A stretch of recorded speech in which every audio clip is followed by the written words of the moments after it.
Somebody's gotta say it. That's right. LHMusic, it's not ready for it's on your radio set. That's what real conservative lives here. This is the LHMusic Factor radio show.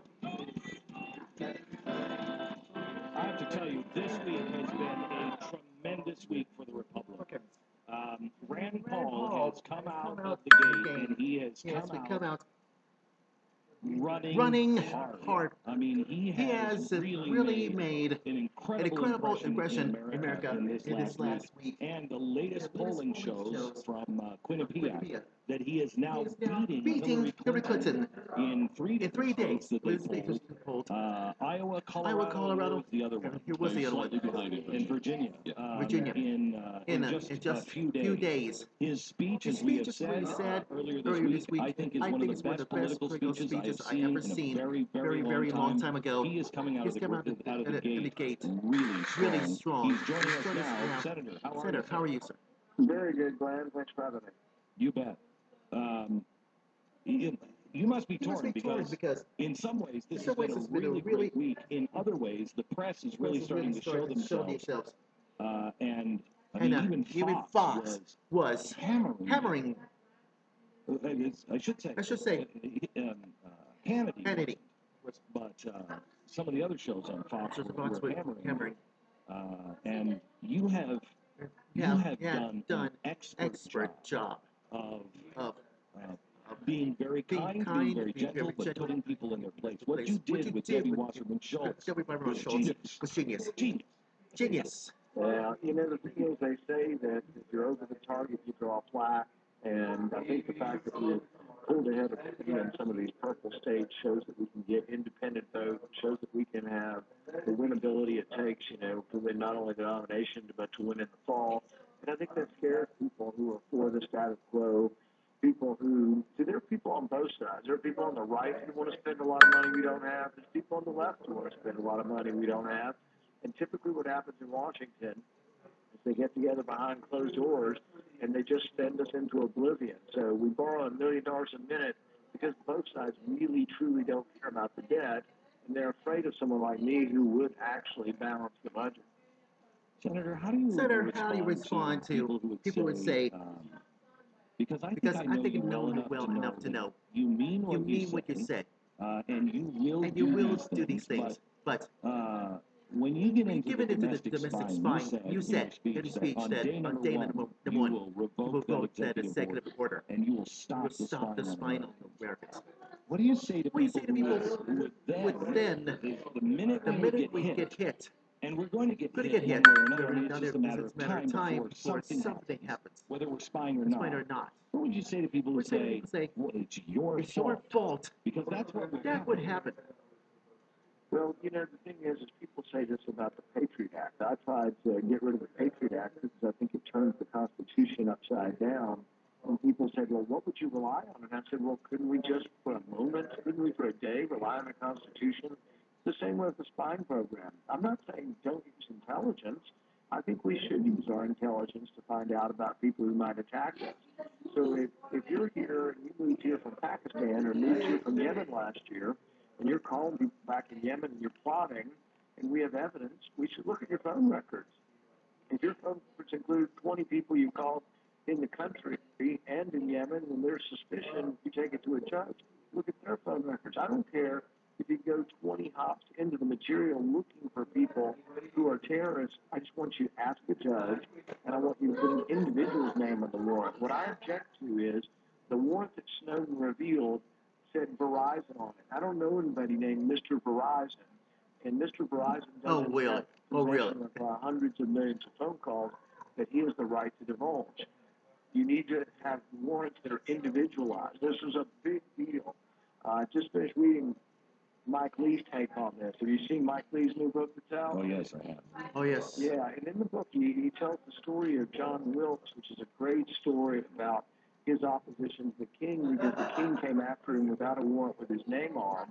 And this is what, you know, began this whole history of the Fourth Amendment, that we would individualize the king, the government, no matter who it was, had to have your name on a warrant. There couldn't be a blanket warrant for just anybody's stuff.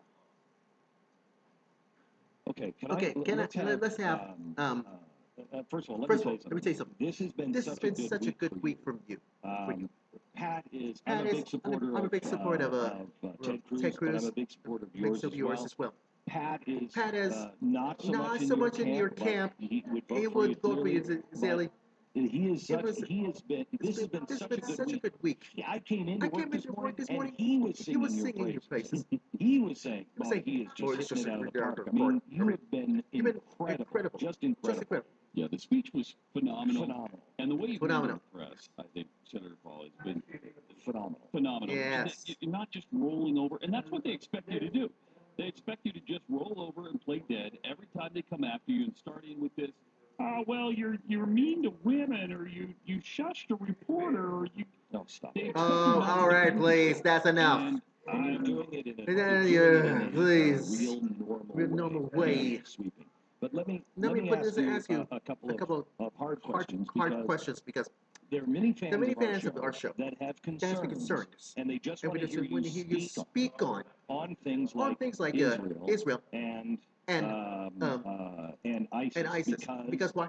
Everybody just assumes that a libertarian is just not going to be involved at all. So can you speak just on first Israel, and then what you would do on ISIS? After I was elected, my wife and my kids and I traveled to Israel.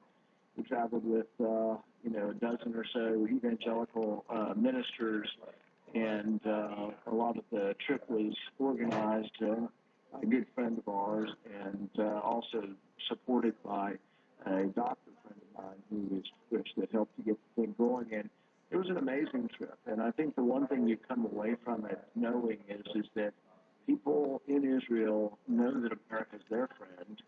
You see our flag flying over there. You don't see anybody in Israel burning our flag. And I came back really even more so appreciative of the alliance that we have. And I'm always conscious of that. I've been conscious of that through 5 years in the Senate, through my voting record. I've supported Iron Dome and other money to help Israel defend itself. And so I think really there hasn't been anything. In fact, I've been one who's actually introduced freestanding legislation called Stand With Israel Act. In it, I say that as long as Hamas is allied with the Palestinian Authority, they shouldn't get any of our money. We send about $400 million to the Palestinian Authority each year from the U.S. taxpayer, which I find objectionable. But I find doubly objectionable that now that Hamas is allied with them, that perhaps indirectly this money can be buying missiles that are being lobbed against Israel. So I think I've been pretty hardcore in my support of our alliance. Okay, so tell me now where you stand on Iraq and what the president is doing in Iraq. I'm sorry, not Iraq, Iran. With the alliance. With the negotiations, I voted for sanctions against Iran on multiple occasions, and the goal for me is to bring them to the negotiating table. So I'm not one who says we shouldn't negotiate. I'm one who says that even Ronald Reagan, who is considered by many to be the greatest Republican president of recent history, he did talk to the Russians. He did negotiate, but he negotiated from a position of strength. And I think that's the problem, really, with the president, is the negotiations don't appear to be from a position of strength. With the most recent releases, we haven't seen the agreement yet, but what we're seeing is descriptions or preliminary descriptions of the agreement, and I think what troubles me most is that you've got the foreign minister of Iran, Zarif, putting out tweets in English describing the agreement as something completely the opposite of what the Obama administration is saying. And I think if they're on that much of a different wavelength, it makes me doubt the credibility and the sincerity of the Iranian foreign minister. I've also signed on to the Corker bill and worked with Senator Corker on this bill for 4 months. And this bill says that any agreement that undoes U.S. law or undoes U.S. sanctions has to be approved by Congress. So I think my positions are really quite within the mainstream. And those who try to sort of push me out to some level in another zone are basically just competitors who will lie, cheat, and steal to do anything to try to win office. And that's nothing new in America. So let me ask you. Let me say something as a a libertarian. That I don't want to be. I'm not a libertarian. We used to be You used to be real gung ho. gun ho. We're stupid. We were real gun ho. Let's Let's go go and and save the world and else. And we can't do that. And we shouldn't do that. And for us to try to nation build or spread democracy around the world. Nobody's going to listen to it when you're spreading it the way we spread it. We should just live our lives and be a shining city on a hill. Be an example. And people want to be like this. With that being said, when you see something like ISIS happening, there is the beginning of a Christian Holocaust that is going on over in the Middle East. ISIS is everything I've learned about thoughts. And it's happening. It's happening. We have to either be in or out right now. Where is the national interest in that? Where is the line to say we have to stop this? The reasoning that I use to come to the conclusion that we do have to do something about it is exactly the same reason why I've criticized Hillary Clinton for 2 or 3 years now on failing to defend our consulate in Benghazi. One legitimate American interest we have around the world is our diplomatic missions. And if we're not going to defend our diplomatic missions, I think anybody who wouldn't do that, I think, doesn't deserve to be commander-in-chief. That's why I think really Hillary Clinton disqualifies herself. But now we have an embassy or a consulate in Erbil. We have an embassy in Baghdad.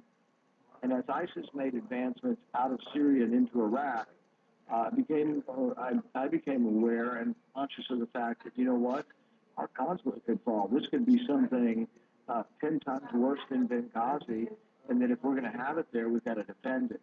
And that's when I decided that, yes, we do have to do something about ISIS. But going back even before that, I would say we have to understand how ISIS became strong and what we may have done that inadvertently helped them to become strong. I think funneling 600 tons worth of weapons into Syria in favor of the Islamic rebels indiscriminately, and often weapons that wound up in the hands of ISIS, made ISIS stronger. I opposed bombing Assad because I thought if we bombed Assad, that would also weaken the government there and would have allowed ISIS to take over in Syria. And you mentioned Syrian Christians. There are more Christians in Syria than any other place in the Middle East other than Egypt. Nearly 2 million Christians still live there. And the thing is if you ask them, who would you rather have in charge of your government, Assad or ISIS? There's no question they'll tell you Assad. Assad actually has let them live and has not persecuted them, but they know what will happen under ISIS. That doesn't make Assad a good guy. It just means it's the lesser of evils. But really, we need to be conscious of the fact that the Christians are trapped in the middle, and we've got, crazy, bombastic people in our party that want to bomb both sides of that war. They want to bomb Assad and ISIS simultaneously. But I have favored military action against ISIS. I do think, though, in the long war there between Sunni and Shia, between radical Sunni and the rest of the world and the rest of Islam, that the ultimate victory only comes when civilized Islam steps up. Yeah. So I've been clamoring for boots on the ground, but I want to see the Saudis leading every brigade. I want to see 10,000 Saudi Arabians carrying muskets marching forth instead of funding radical madrasas, and instead of creating the problem. Saudis, Qataris, Kuwaitis, Turks, Iraqis, they all need to be fighting it. And it annoys me that they want us to go back in there and fight their battles. I'm more than willing to help, but I'm not interested in sending 500,000 Americans back in to fight for Mosul if the local people aren't willing to fight for it themselves. Senator Rand Paul, do we have a few minutes? I have to take a commercial break. We have a couple more minutes. I can do one more section. Okay, good. We'll be back in just a second.